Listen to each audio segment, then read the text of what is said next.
The statements we're about to show you are from the Holy Quran, and is said to be the official, unchanged, pure word of God, revealed over 1400 years ago.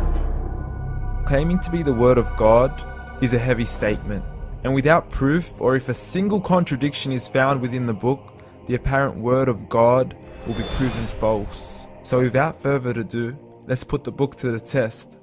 In the 23rd chapter, titled The Believers, from the 12th to the 14th verses, God is said to give a detailed description of how the human being is formed. It begins by saying, "We then placed him as a sperm drop in a place of settlement, firmly fixed. Then we made the drop into a alaqa." We will translate this word very soon. "And then we changed the alaqa into a lump.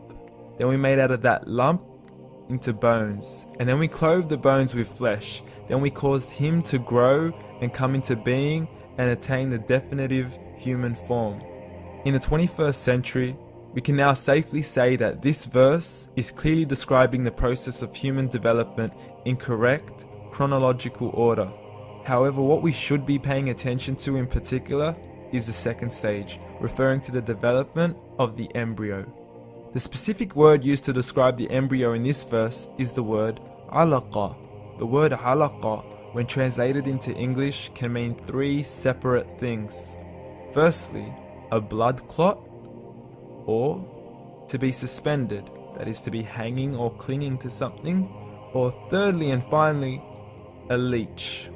Now, all three definitions don't come anywhere near what we perceive to be the human embryo. So, why are these words used, and what significance do they share with the human embryo? Can the embryo be described as a blood clot? Well, what do you think? In the third week of embryonic development, a tubular heart joins with the blood vessels to form a primordial cardiovascular system, and by the end of the third week, the blood is circulating and the heart begins to beat on day 21. The first thing that comes to mind in regards to being suspended or hanging is the umbilical cord. But we can't use that example because we are simply referring to step 2, before the baby has even formed.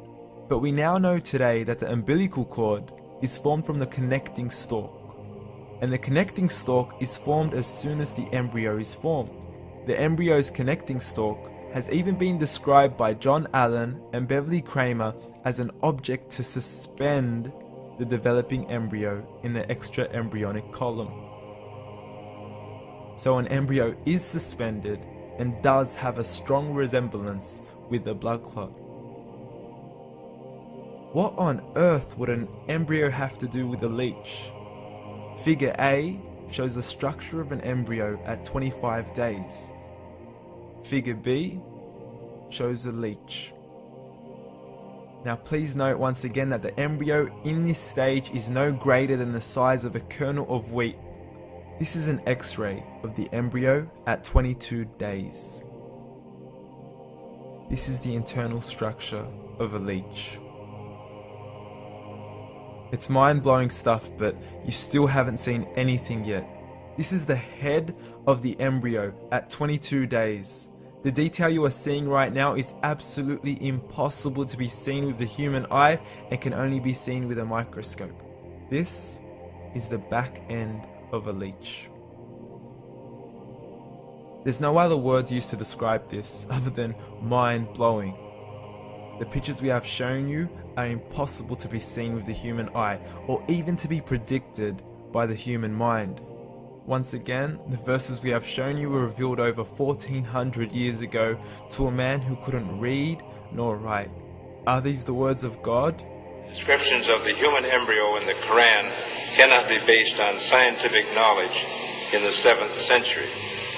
The only reasonable conclusion is that these descriptions were revealed to Muhammad from God, from God, from God, from God.